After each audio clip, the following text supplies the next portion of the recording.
श्री गुरुवे नमः। गुरुर्ब्रह्मा गुरुर्विष्णु गुरुर्देवो महेश्वरा। गुरुर्साक्षात् परब्रह्म तस्मै श्री गुरुवे नमः। ओम शांति शांति शांति। प्रणाम भवन। श्री आलू वाले बाबा जी का दिव्य ग्रंथ महावाक्य और उसमें अध्याय चल रहा है भगवान तत्वमसी। तो तत्वमसी में भी हमारी लक्षणा स्वामी जी पढ़ा रहे हैं। तो इसमें आज पेज नंबर 99 स्वामी जी कहते हैं 3 प्रकार की लक्षणा पूर्व बतलाई है। उनमें से जहत लक्षणा महावाक्यों में नहीं लग सकती, क्योंकि जहत लक्षणा में वाच्यार्थ का समग्र त्याग होता है, मात्र उसके संबंधी का ही ग्रहण होता है। जहत लक्षणा लगाने से तत्वमसी में रहे हुए ईश्वर और जीव की उपाधि और चेतन सबका ही त्याग हो जाएगा, और है में जो उन दोनों की एकता होती है सो न होगी। इसी प्रकार अजहत लक्षणा का लगाना भी तत्वमसी में संभव नहीं है, क्योंकि अजहत लक्षणा में संपूर्ण वाच्यार्थ के ग्रहण सहित उसके संबंधी का भी ग्रहण होता है। यदि ईश्वर और जीव दोनों की उपाधियों का ग्रहण होगा तो दोनों की एकता बन न सकेगी। तीसरी जो है जहत अजहत लक्षणा, जिसको भाग त्याग लक्षणा भी कहते हैं, वह ही महावाक्यों में लग सकती है। उसमें वाच्यार्थ के कुछ अंश का त्याग और कुछ अंश का ग्रहण होता है। तत्वमसी ईश्वर और जीव की एकता का कथन करता है। दोनों विरुद्ध लक्षण होने वाले होने से उनकी एकता नहीं हो सकती, इसलिए लक्षणा पहुंचानी पड़ती है। जहत अजहत लक्षणा में उपाधियों को त्याग कर चेतन में एकता होती है।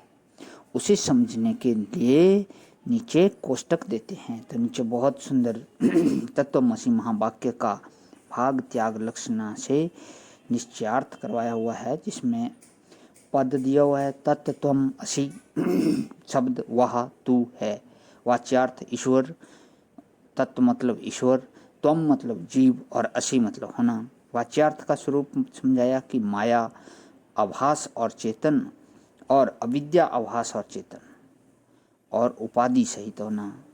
भाग त्याग में माया और आभास, अविद्या और आभास और उपाधि, और ग्रहण अंश चेतन है।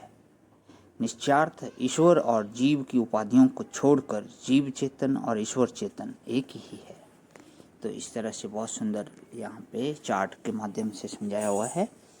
जीव चेतन जीव की ओर और ईश्वर चेतन ईश्वर की उपाधियों से संयुक्त है। जब जीव और ईश्वर को उनकी उपाधियों का त्याग करके समझते हैं, तब चेतन अंश में दोनों की भिन्नता नहीं है। चेतन अंश दोनों में समान है, इतना ही नहीं परंतु एक ही है, क्योंकि चेतन सर्वव्यापक है और जीव की परिच्छिन्नता तो उपाधि से और ईश्वर की अपेक्षा से है। इसी प्रकार ब्रह्म की अपेक्षा और माया की उपाधि से ईश्वर की परिच्छिन्नता है। जीव और ईश्वर की पृथकता चेतन से नहीं है, इसलिए उपाधियों का त्याग करने से नाम रूप वाला जीव और नाम रूप वाला ईश्वर नहीं रहता, किंतु एक अखंडित ब्रह्म रहता है। वही मेरा आद्य स्वरूप शुद्ध आत्मा है। इस प्रकार का बोध तत्वमसी महावाक्य से प्राप्त होने से जगत के दुखों की अत्यंत निवृत्ति और परमानंद की प्राप्ति होती है। जब तक जीव को अपना विवेक नहीं होता, तब तक जन्म मरण के अनेक कष्टों को भोगता है। विवेक होने से सब कष्टों सहित संसार की निवृत्ति हो जाती है। जैसे सब नदियाँ एक ही समान जल होने पर भी देश, स्थान, प्रवाह आदि की उपाधियों से भिन्न भिन्न नाम और रूप वाली होती हैं।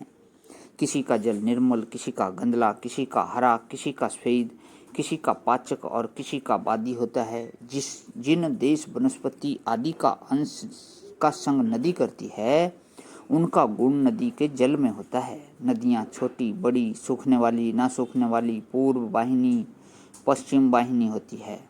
यह सब भेद उपाधि का है।